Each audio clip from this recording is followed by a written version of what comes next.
Hello, everybody. Welcome into GSMC's Down by Contact Sports Podcast. I am your host, Jeremy Lapidus. Today is Friday, April 11th, April 11th. Happy Passover. Happy Friday to those who are not celebrating. Hope everybody's having a great day so far. We have a lot to get into. Mock Draft 5.0 with the draft less than 2 weeks away now. Yet another version of our mock draft here. We're also going to get into the news surrounding Nico Iamaleava out of Tennessee. He's holding out right now. A very interesting situation over there as the House versus NCAA continues to affect how we look at college sports.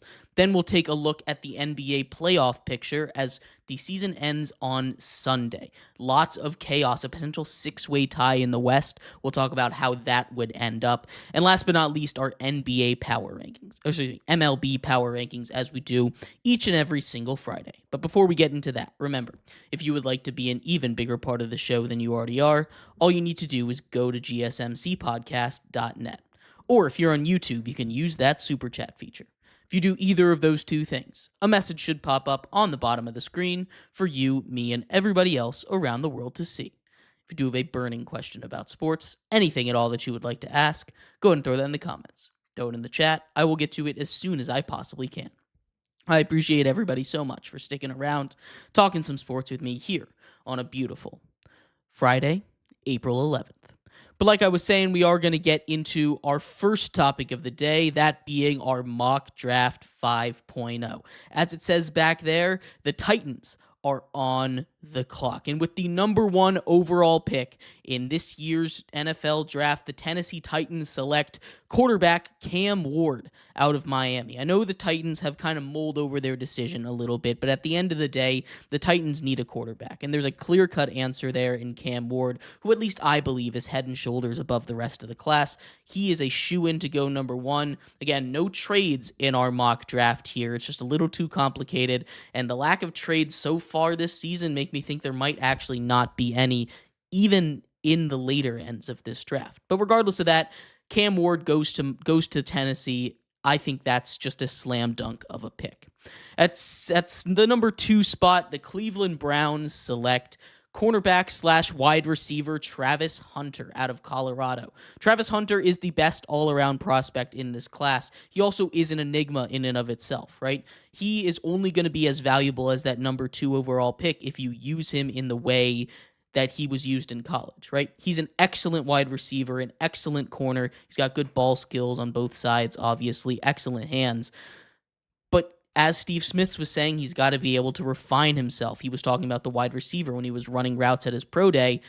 He has to refine himself a little bit, and that might require him to stick to one side of the ball, maybe get a couple snaps in on the other side, not really being able to play both ways 100% of the time. It's going to be tough.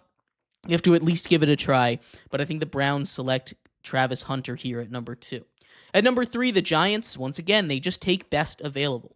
Abdul Carter out of Penn State is that best available here right now. Abdul Carter is an absolute monster. He is dealing with a little bit of a foot thing, but it's healing, so all reports are that he should be good. That is a little bit of a concern, but you pair Abdul Carter with Kayvon Thibodeau and Brian Burns and Dexter Lawrence on that defensive line. That is probably the best defensive line in all of the NFL, and you can win a lot of games with a great defensive line. At number 4, the New England Patriots select offensive tackle Will Campbell out of LSU.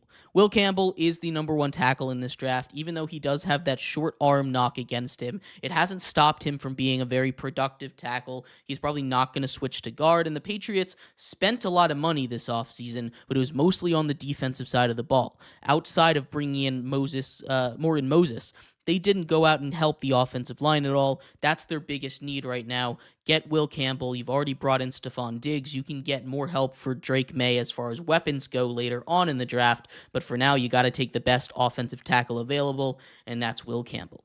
The Jacksonville Jaguars have a gift fall to them at 5 in Mason Graham. I think Mason Graham might come out as the overall best defensive player in this draft. That's high praise for him. Abdul Carter still goes ahead of him because he's got a higher ceiling, but I think Mason Graham's floor is probably one of the safest when it comes to a defensive player. You get him into that Jacksonville defensive line. I know that new head coach Liam Cohen, a more offensive-minded guy, like to get another weapon opposite of Brian Thomas Jr., but getting a guy like Mason Graham, who is just a black hole when it comes to run defense, stuffing everything when he was at Michigan, I really love that pick. Him at 5, I think, is pretty much set, honestly. At number 6, the Las Vegas Raiders select Ashton Jeanty, running back out of Boise State. The runner-up in the Heisman Trophy race goes number 6 overall to the Raiders. Pete Carroll loves himself a run game, and right now, the Raiders just don't really have that. Their leading backs from last year, Alexander Madison, Sincere McCormick, is not what you want when you're dealing with a Pete Carroll offense. You need a guy like Ashton Jeanty that can come in, be a workhorse back, be a guy that can get you 4 or 5 yards a pop.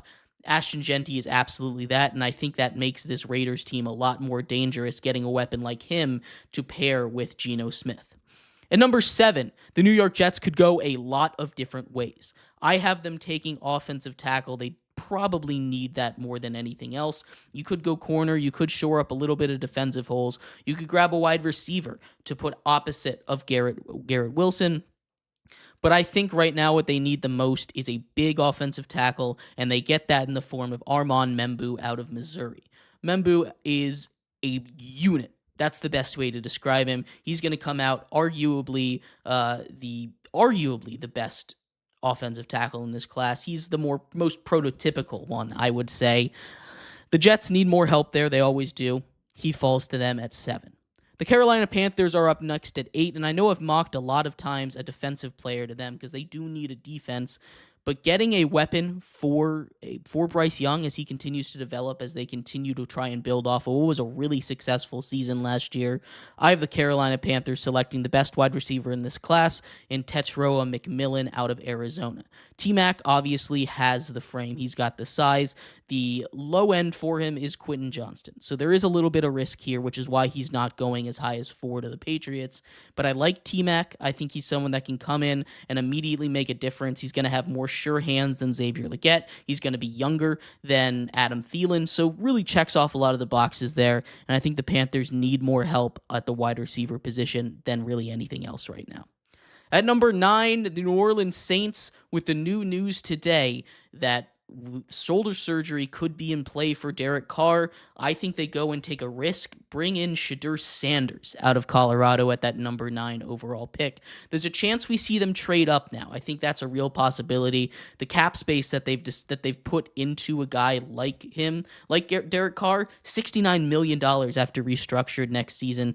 They're going to really want him to already have a backup plan there by the time he's done, and I think Shedeur Sanders can be that. He sits a year behind Derek Carr or plays if Derek Carr can't go, but I really love Shedeur Sanders to the Saints here at 9, especially after the news broke today.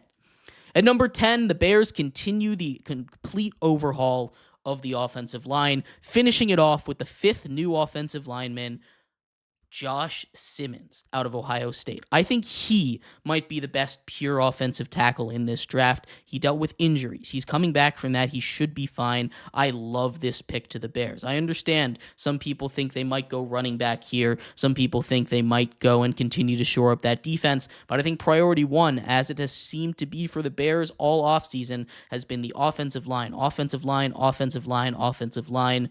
Why not shore it up all the way? Make sure you can't have that as an excuse. Bring in a super talented rookie like Josh Simmons out of Ohio State. He goes to the Bears at number 10.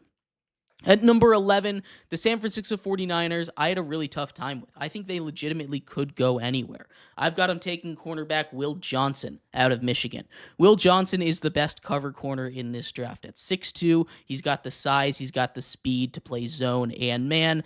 After the 49ers lost Charvarius Ward, you might think they don't really have that kind of depth at corner. You might think they go and get an edge opposite of Nick Bosa, but I don't think that's as big of a need as corner is right now, and I think Will Johnson, honestly, slipping out of the top 10 is a bit low for him, so I think that's a really good pick at number 11. At pick 12, the Dallas Cowboys again could go in a lot of different directions. They could grab another corner like Jahdae Barron out of Texas, or they could go and address what has been a big thorn in their side ever since the beginning of last season, which was running back. I think they go and grab Omarion Hampton out of North Carolina.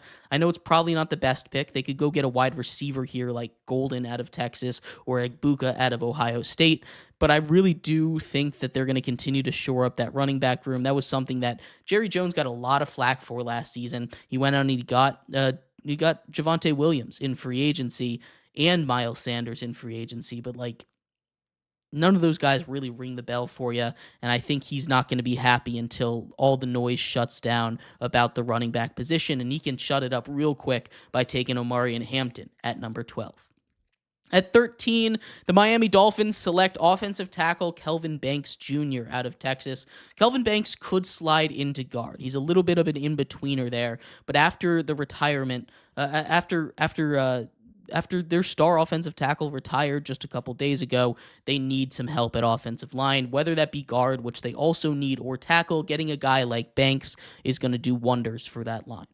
The Colts up next select tight end Tyler Warren out of Penn State. Now, Tyler Warren has been all over my mocks. He's been in the top 10. He's been at number 25. He's been out of the first round. He's a really interesting prospect. I've seen people compare him to Taysom Hill because he has the ability to play so many different positions, and he did that like a Swiss Army knife over at Penn State. But he's also just a really talented player. Tyler Warren, I think, goes in the first round. I've got him 14 here to the Colts, but I really think he could go just about anywhere here. At 15, the Atlanta Falcons get a much-needed edge rusher, bringing in Mike Green out of Marshall. Mike Green had 17.5 sacks last season. They desperately need him. They could go get one of the Georgia boys, go get a Jalen Walker, go get a Mykel Williams, someone like that to keep it in-state a little bit. But I like Mike Green at a Marshall a little bit, and I think they'll like the upside there too. I have the Falcons taking him at number 15.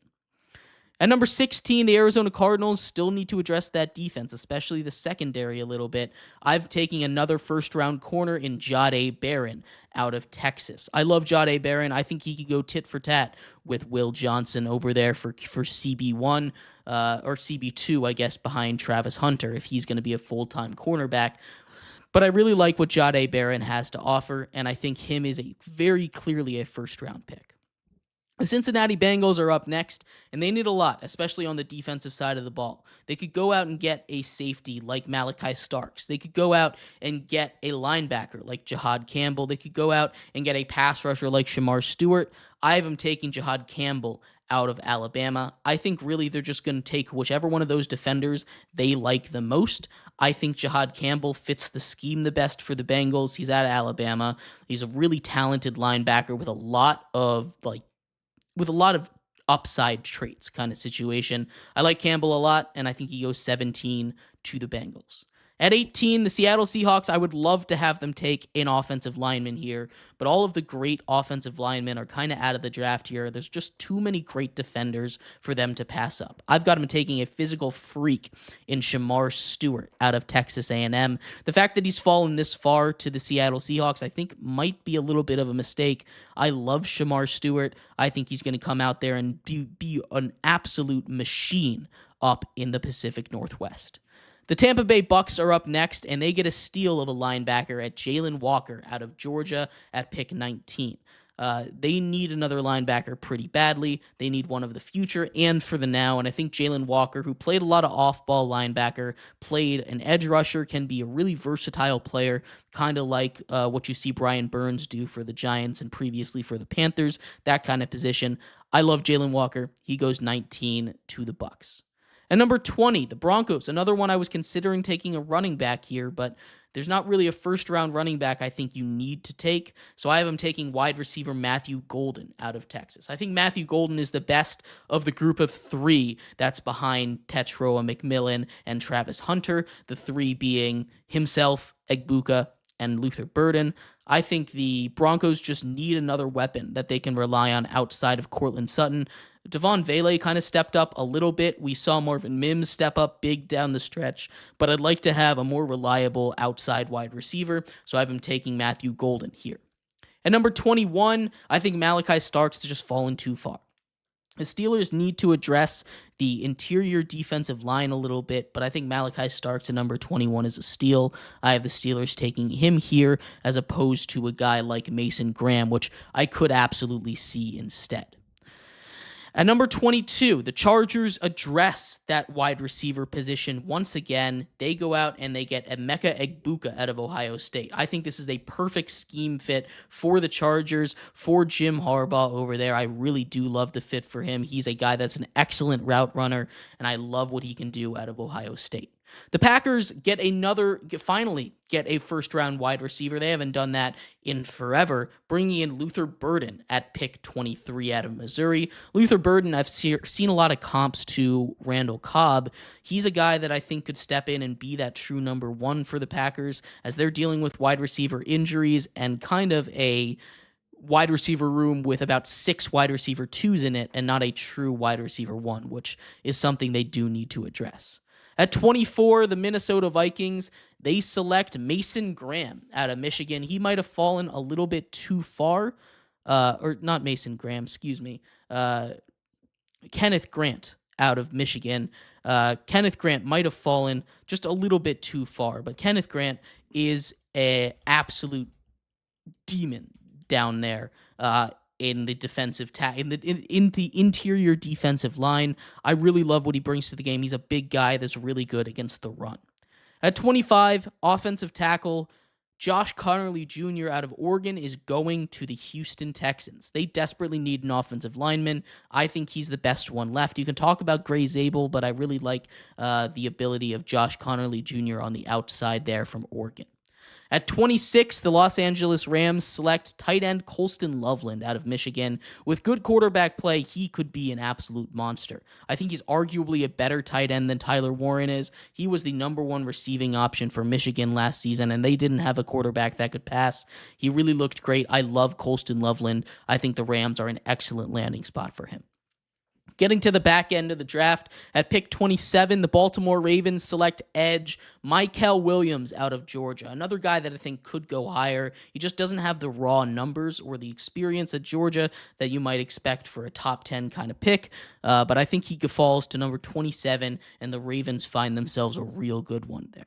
The Lions also get themselves a good one with edge James Pierce Jr. out of Tennessee falling to 28. A projected top 5 pick at the beginning of the season has started to fall down draft boards a little bit. I don't think he's going to fall out of the first round, but he is definitely in danger of that as we start to see a little bit of a run on edge rushers here, commencing with the Washington Commanders, who desperately need a pass rush. I have him grabbing Donovan Ezuraku out of Boston College. He had an excellent combine. I think going to Washington is going to do wonders for him, and I really do like that fit. He's an athletic guy that can cover the run and be a solid pass rusher, which is exactly what the Commanders need. At 30, the Bills go deep into the bag of corners and select Siobhan Revell out of ECU. He's my favorite late-round corner. You can talk about Benjamin Morrison. You can talk about Trey Amos. Those guys I think are both solid, but I like Siobhan Revell a lot. Coming off of injury out of ECU, I think he's going to be a monster at the NFL level. The Kansas City Chiefs at 31 select defensive tackle Derek Harmon out of Oregon. He slips a little bit from our last mocks or so, but still, the Chiefs need another guy on the interior next to Chris Jones. I love this pick for them. He's probably best available anyway. Or you might want Walter Nolan, who I have the Philadelphia Eagles selecting at 32. I think those two very easily could flip. It's a matter of personal preference. I think Derek Harmon is a better player than Walter Nolan is, especially at that position, but I could very easily see teams going the other way around. But I'd love to hear your thoughts. Real quick, we'll go through the top 10. Titans select Cam Ward. Browns select Travis Hunter. Giants, Abdul Carter. Patriots, Will Campbell. Jags, Mason Graham. Raiders, Ashton Genty. Jets, Armand Membu. Panthers, Tetroa McMillan. The Saints get Shedeur Sanders. And the Bears grab Josh Simmons to round out the top 10. I'd love to hear your thoughts on this draft. We're going to take a quick break. When we come back, we turn our attention to college football, talk a little bit about the situation that's developing with Nico and the Tennessee Volunteers. That's coming up next here on GSMC's Down by Contact Sports Podcast. I feel like I'm losing my mind. Is everybody in the world blind? Please, Lord, give me a sign, a sign. feel like I'm losing my mind. Is everybody in the world blind? Please, Lord, give me a sign, a sign. I wanna be the greatest. Everybody on the fake shit. I look around and feel like everybody is the fakest. I make this every day and I'm impatient, hoping one day I blow up from the basement. Statement, the top is so vacant. I don't hear shit that I think is amazing. Waiting for my day when I'm playing sold out shows for 1,000 faces. Hey, give me that crown, get in my way and to be put down. It ain't your place, all this my town. If I want that shit, then I'll get it right now. I'm losing it, the noose it fits. I'm losing shit, a stupid myth. You choose to live or choose to dip. You choose to fight or lose your grip and lose a gift. I feel like I'm losing my mind. Is everybody in the world blind? Please, Lord, give me a sign, a sign. I feel like I'm losing my mind. Is everybody in the world blind?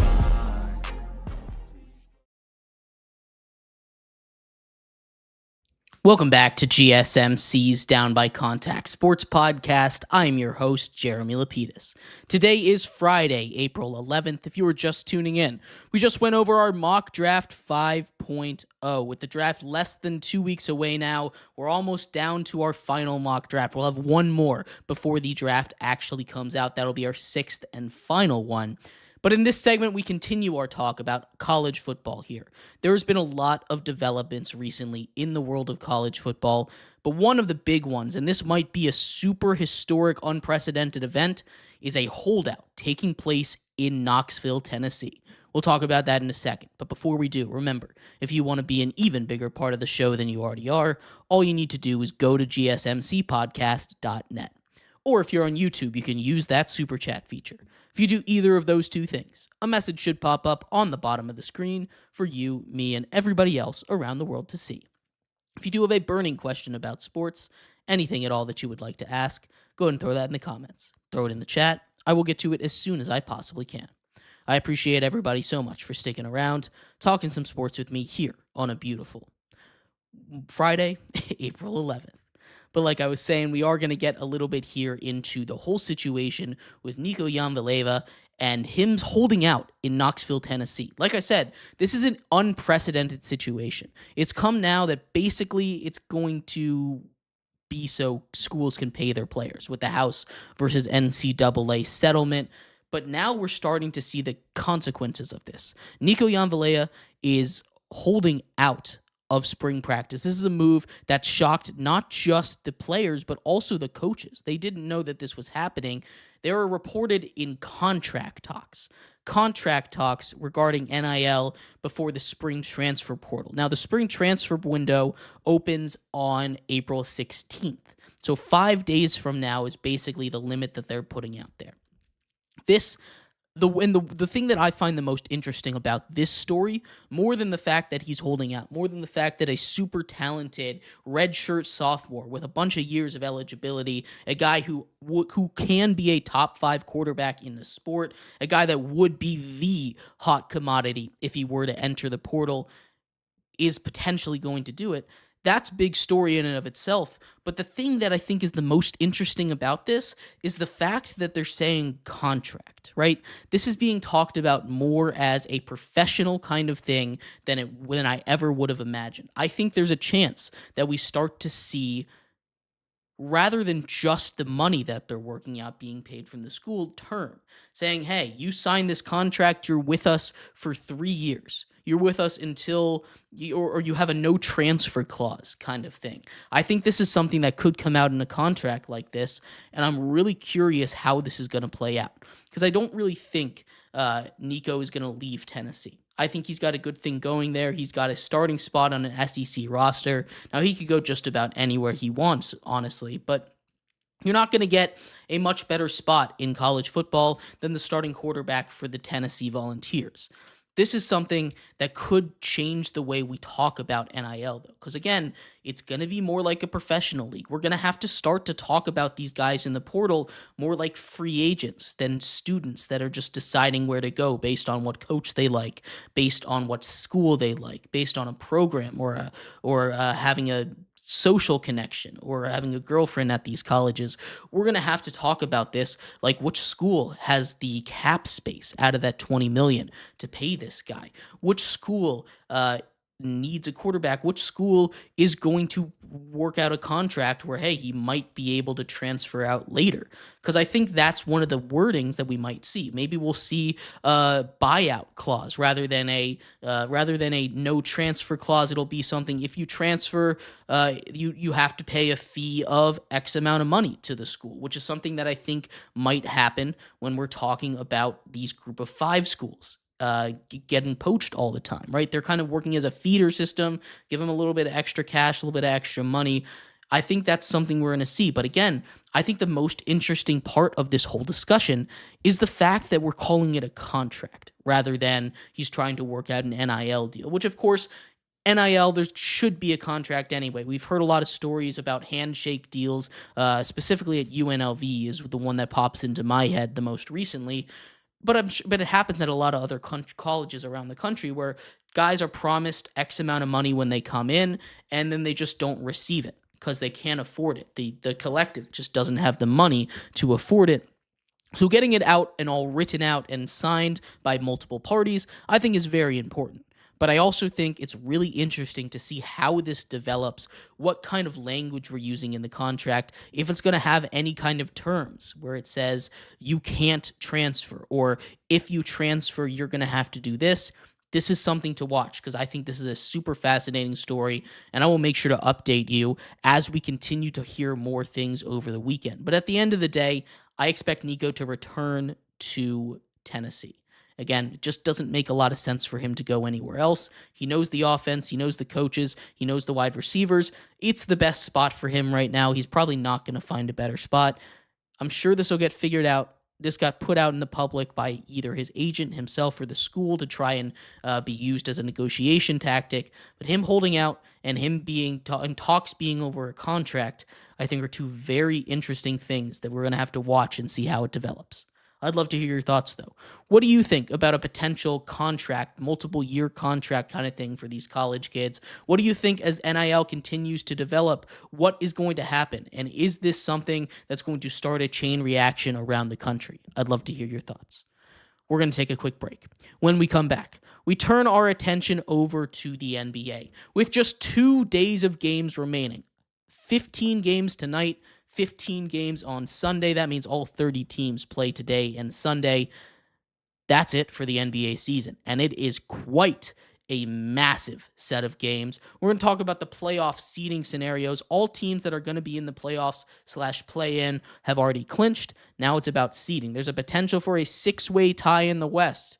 We'll talk about the East and the West, how everything might shake out coming up next here on GSMC's Down by Contact Sports Podcast. Looking for your daily fix of sports talk without having to pay for it? GSMC Sports Network is available on YouTube. Just search GSMC Sports Network. Get your fix of daily sports talk shows on YouTube, absolutely free. NFL, college football, NBA, MLB, MMA, UFC, fantasy football, and so much more. GSMC Sports Network has shows running all day long, with new sports shows starting every 2 hours. Just like on your favorite cable sports channel, except GSMC Sports Network is absolutely free. Just search GSMC Sports Network on YouTube to catch one of your new favorite shows, like the GSMC College Football Podcast, Chip Shot Football Podcast, Hoops and Heels Women's Sports Podcast, GSMC Basketball Podcast, and so many more. Check it out for yourself. GSMC Sports Network, now available on YouTube absolutely free. Search GSMC Sports Network on YouTube right now.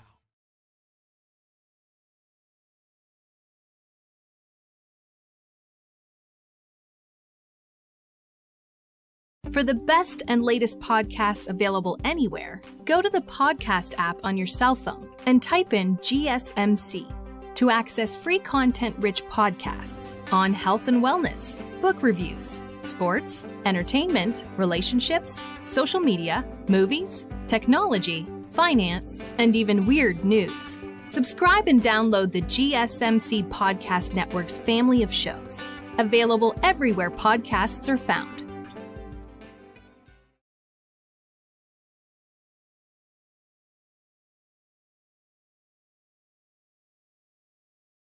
Welcome back to GSMC's Down by Contact Sports Podcast. I'm your host, Jeremy Lapidus. Today is Friday, April 11th. If you were just tuning in, we just finished going over the big news with a holdout in Knoxville, Tennessee. Nico Iamvalea is holding out for a contract negotiation surrounding NIL. A massive piece of news there if he might transfer out or not. In this segment, we turn our attention to the NBA, the playoffs. Right around the corner. The final day of NBA action is on Sunday. There's no games on Saturday. There's 15 games tonight. 15 games on Sunday to determine the final seeding order in the NBA. Let's take a look at what the playoff picture could and potentially will look like after Sunday's action. But before we do, remember, if you would like to be an even bigger part of the show than you already are, all you need to do is go to gsmcpodcast.net. Or if you're on YouTube, you can use that super chat feature. If you do either of those two things, a message should pop up on the bottom of the screen for you, me, and everybody else around the world to see. If you do have a burning question about sports, anything at all that you would like to ask, go ahead and throw that in the comments. Throw it in the chat. I will get to it as soon as I possibly can. I appreciate everybody so much for sticking around, talking some sports with me here on a beautiful Friday, April 11th. But like I was saying, we are going to continue our show here talking a lot about the NBA playoff picture. We're going to start in the Eastern Conference because it's a lot simpler. We're going to start simple. We love to start simple. Start off in the East. There have been three seeds that have completely been locked up. The number 1 seed has been locked up by the Cleveland Cavaliers. The 2nd seed in the East also locked up by the Boston Celtics. Those are the teams that will be playing the play-in tournament. The 7 seed has likewise also been locked up by the Orlando Magic. They have the tiebreaker over the Hawks, who are the only team that could catch them, currently sitting at the 8 seed. So the Magic will play for the chance to play the Boston Celtics, or if they lose, the chance to play the Cleveland Cavaliers in the first round of the playoffs. But that's all that's locked up right now. 3 out of the 10 spots locked up. Let's talk about the 50-50 ones. The 3-4 seed is a battle between the New York Knicks and the Indiana Pacers. The Knicks come in at 50-30 with a 97.5% chance, according to Pro Basketball Reference, to get that 3 seed. The Indiana Pacers sit at 49-31, have a 2.5% chance to get that 3 seed. Now, when we look at the schedules coming up, first of all, the Knicks hold the tiebreaker. So in order for the Pacers to get that number 3 seed, they need to win both games versus the Magic and the Cavs, and the Knicks need to lose both games versus the Cavs and the Nets. Most likely that's not going to happen. Again, in the event of a tie, the Knicks have the tiebreaker there with the Pacers, so they're most likely going to get the number 3 seed with the Pacers, who are locked into, at worst, that number 4 seed. Again, the Knicks just need to win one game, or the Pacers need to lose one for the Knicks to clinch that 3rd seed.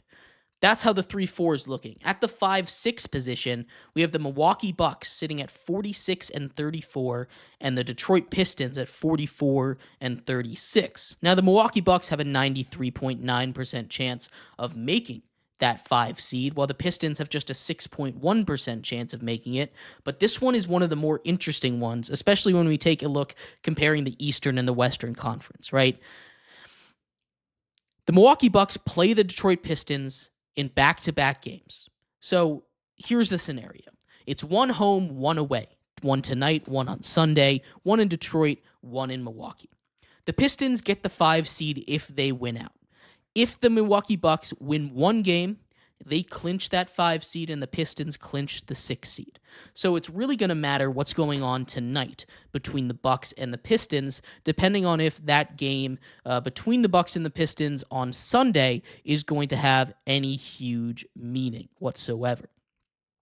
As we take a look right now, real quick, the Bucks are up by 8 points halfway through the 3rd quarter. So this game is absolutely not over. This is one that controls a lot in the Eastern Conference. Like I said, the Orlando Magic hold that 7 seed all to their lonesome, but the 8, 9, 10 could go anywhere. Right now, the Atlanta Hawks are the 8 seed, sitting at 38-42. The Bulls, 37-43, have the 9 seed, while the Heat at 36-44 have the 10 seed. The Hawks' schedule Next two games, they're in Philadelphia taking on the 76ers. Then they're back at Atlanta closing out the season against the Orlando Magic, who have nothing to play for. The Bulls have the Wizards tonight. That is in Chicago. And then they travel to Philadelphia to take on the 76ers. Both of those teams are tanking.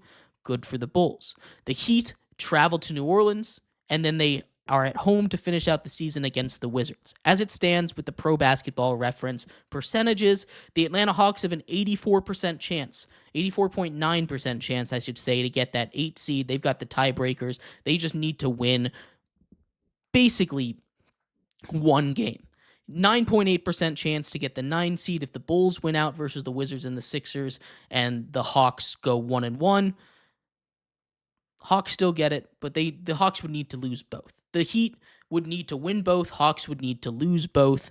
That's the only way that the Hawks fall to the 10 seed. But again, this part doesn't really matter. They're all going to play each other round robin kind of style. I think it probably is going to stay the way it is. Neither of those teams have a super hard schedule.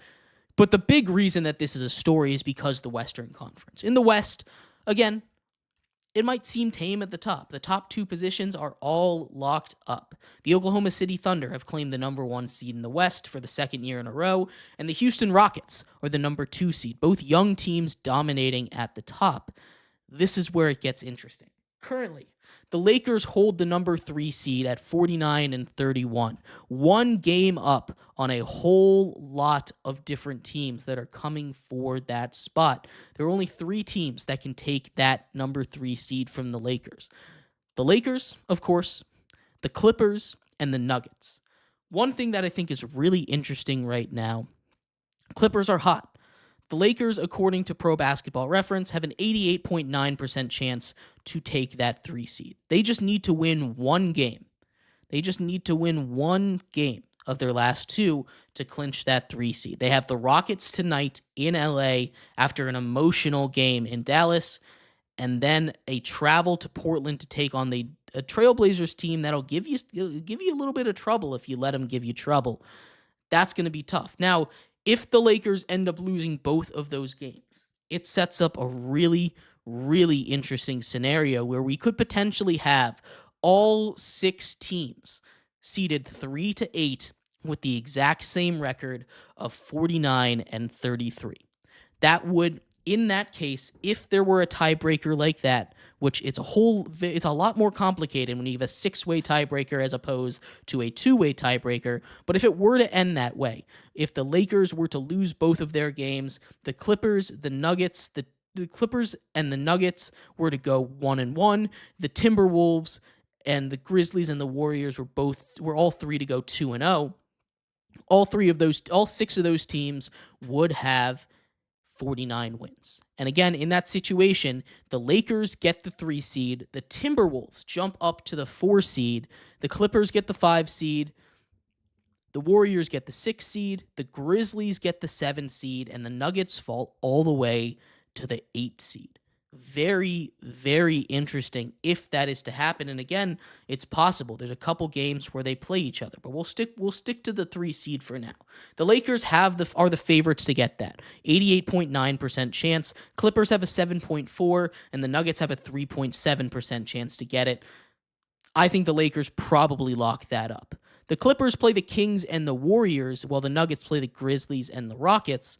But as we get to the 4 seed, it gets a little interesting because, again, assuming the Lakers lock up that 3 seed, it changes the way that it looks for the tiebreakers, right? The Timberwolves are actually favored to get that 4 seed. They have the easiest schedule remaining. They're most likely going to go 2-0. They play the Nets at home, and then they close out with the Jazz at home. So that's most likely 2-0. You can't really count anything in the game in the NBA because any given night you could have a hot shooter out of nowhere, right? So the Timberwolves, sitting at 47-33, actually are the favorites to get that 4 seed right now at a 39.1% chance.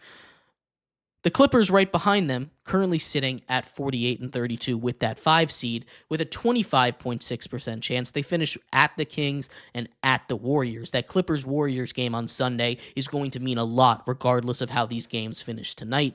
The Nuggets, who currently hold the 4 seed, have the 3rd best chance to get it, finishing with a 22% chance 2.7% chance to get it with the Grizzlies and the Rockets on their schedule, as well as the Lakers we talked about, 7.8% chance. The Warriors with just a 3% chance after a buzzer-beating loss to the Spurs, and the Grizzlies with just a 1.6% chance to get that 4 seed. So most likely we're talking about a Timberwolves, Clippers, or Nuggets in the 4 seed, leaning towards the Timberwolves, who should win out.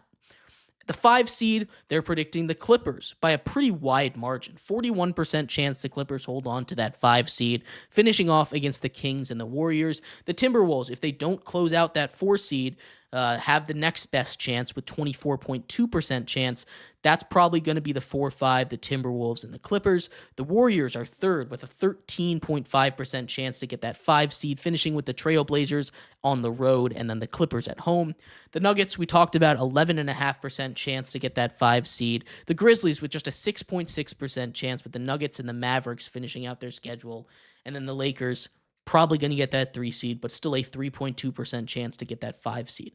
Rounding out before the play-in, the Warriors are the favorite to get the 6 seed at a 28% chance, with the Nuggets 22 and the Grizzlies 18 behind them. The Wolves are at 15.3 and the Clippers at 15. It's a pretty even race for that 6 seed outside of the Nuggets and the Warriors there. Getting into the first of the play-in seeds, the Nuggets best chance to get this one at 30.6%. Right behind them, the Warriors at 27.7% and the Grizzlies at 23.8%. You still have a Timberwolves and a Clippers chance back here, but they're less than 10% each. Most likely going to be one of those 3. And then finally, that 8 seed, the Grizzlies with a near 50% chance, 49.8 to be exact, to get that 8 seed, with the Warriors the next closest at a 27% chance. The current 8 seed, the Timberwolves, just a 12.1% chance, the Nuggets at 8.8, and the Clippers at 2.4. This is going to be a really amazing finish. Again, there is a way where all of these teams finish with the same record, which would be insane. But that's not the only race. The 9 and the 10 is still up for grabs as well. The Kings playing the Clippers right now, and the Mavs playing the Raptors. The Kings just need to win one game to clinch that 9 seed right now. They've got a 95% chance, while the Mavericks just have a 5% chance to get it. Most likely going to be done there, but the Mavericks, if they win out, still have a chance to get that 9 seed, which again, this one doesn't really matter that much. You're still not going to have the home court advantage either way, at least in the second game that actually matters. But we'll have to see. I can't wait to see how this finishes, because this is the closest I can remember an NBA race being, with so many different chances, right? You have to play your matchups a little bit. You don't want to get stuck in the play-in, but you also don't want to get stuck with a potential bad matchup in the first round. Some teams might want to go in the play-in for the chance to play against the Houston Rockets, get that 7-8 seed, because they're a young team. But I would warn against that, because that Rockets team is really, really good right now. We'll have to see. I can't wait to see how it goes. But I'd love to hear your thoughts. How do you think it finishes out? What do you think the final order in the West and the Eastern Conferences, with just 2 games to go for each team? I'd love to hear what you think. We're going to take a quick break. When we come back, we turn our attention to baseball. It's been 2 weeks in America's pastime. We go through our MLB power ranking coming up next here on GSMC's Down by Contact Sports Podcast.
Welcome back to GSMC's Down by Contact Sports Podcast. I am your host, Jeremy Lapidus. Today is Friday, April 11th. If you were just tuning in, we just finished going over all the different possibilities with the Western and Eastern Conference coming down to the wire in the NBA.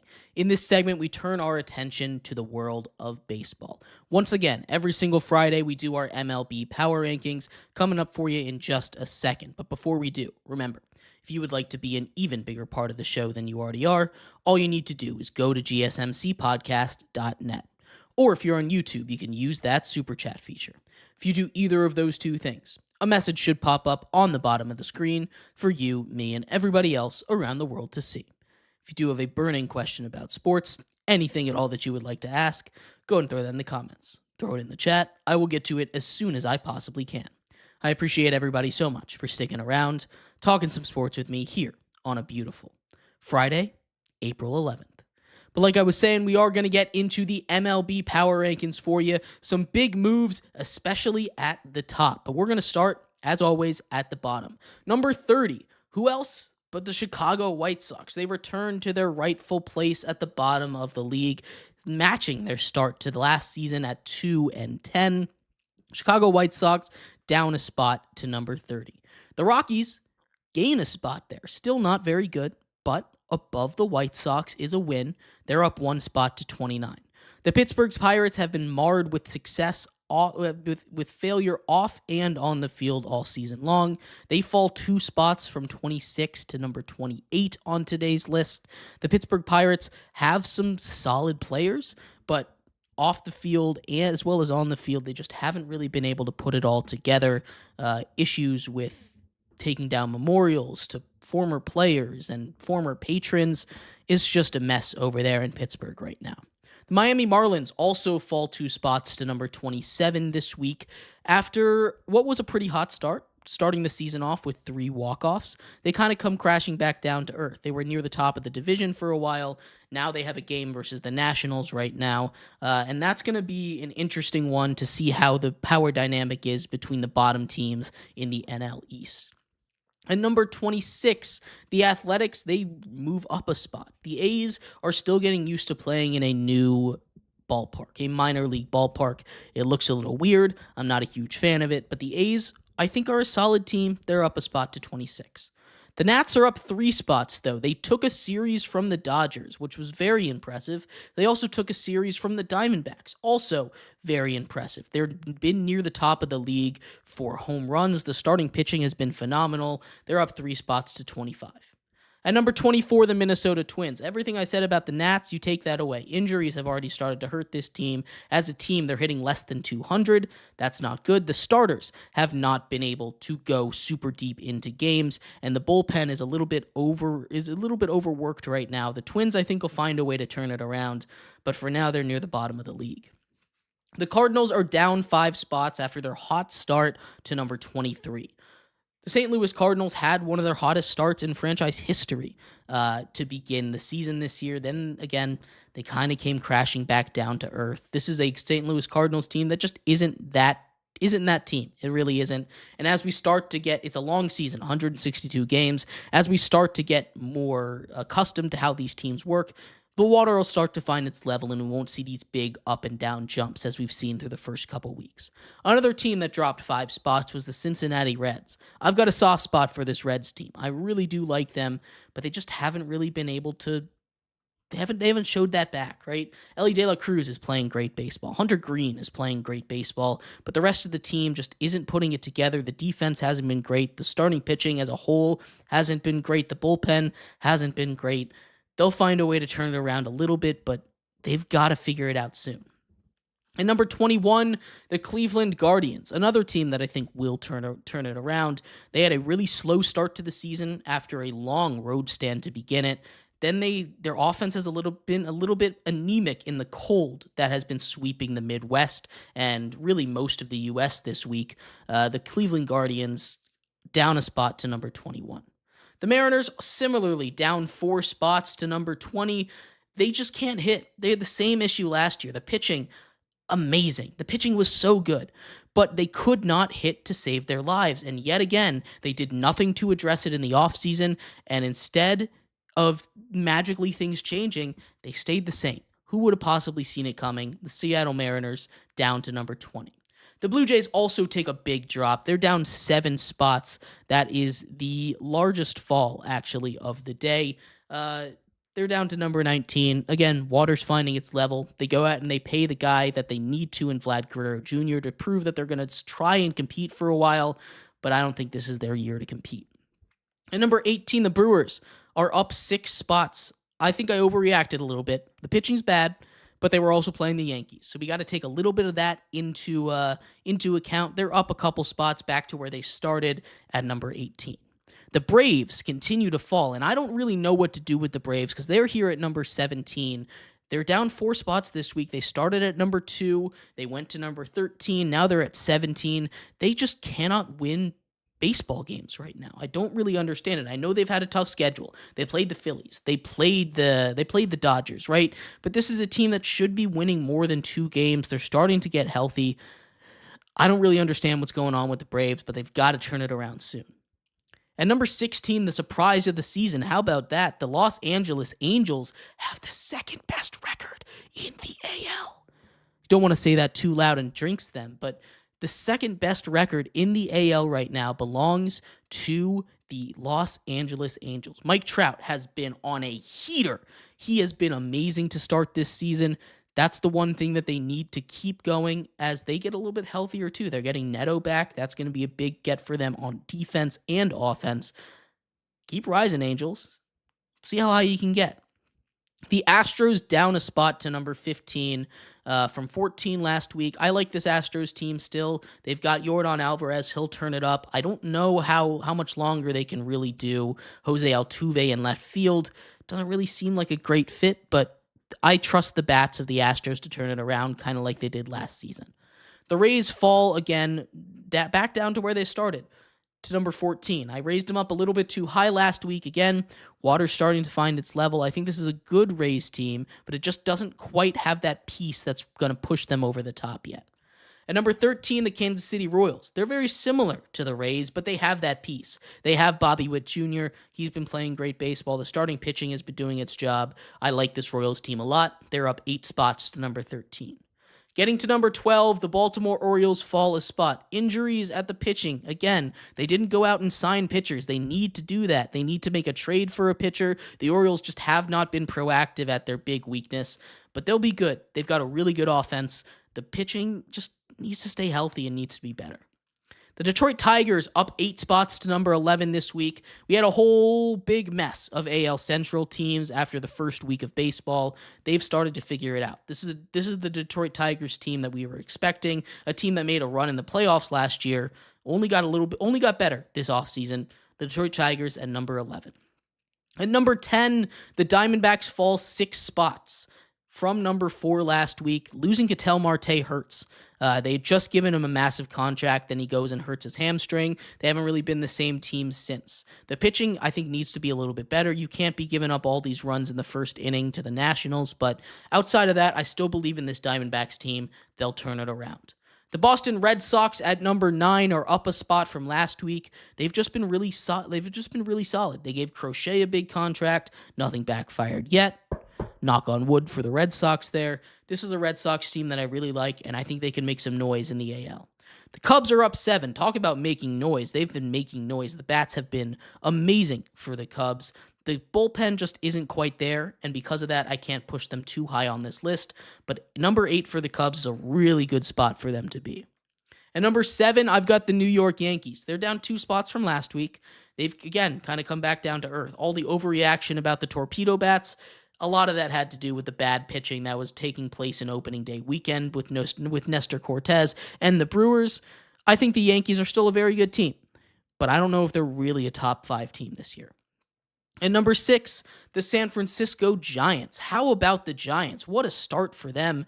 Not something I was expecting. They have been playing, they're higher up in the standings than the Dodgers are, which is crazy to me, but we'll have to see if they can keep that up.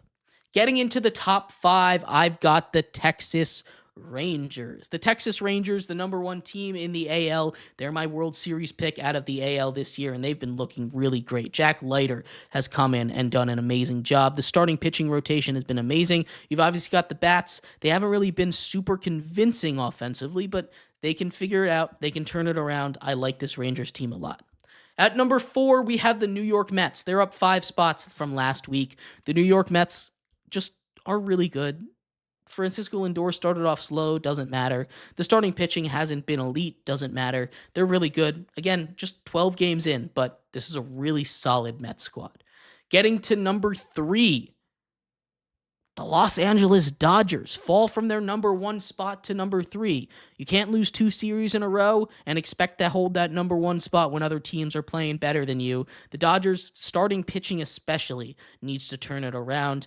They got blown up, especially early on in the games. They gave up a lot of runs to the Nationals, a lot of runs to the Phillies.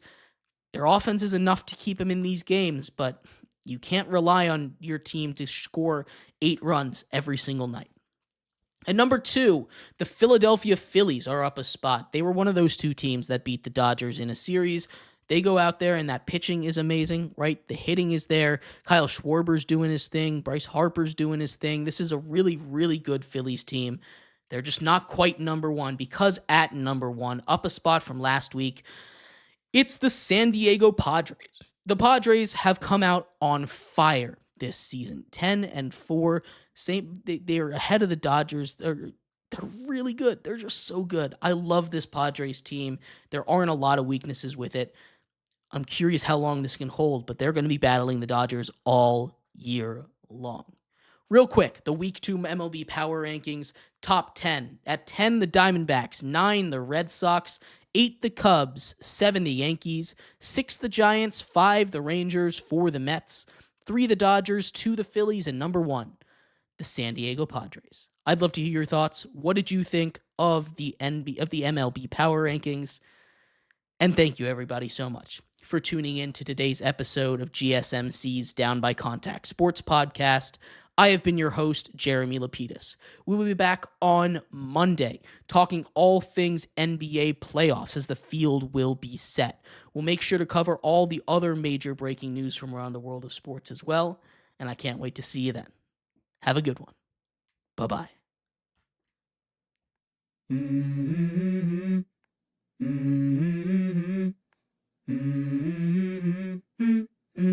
Let's go. I wake up to a little bit of drool on my pillow, feel like it's gonna be a bad day. Yeah, I'm tired of shit, and the coffee ain't hit yet, damn ain't that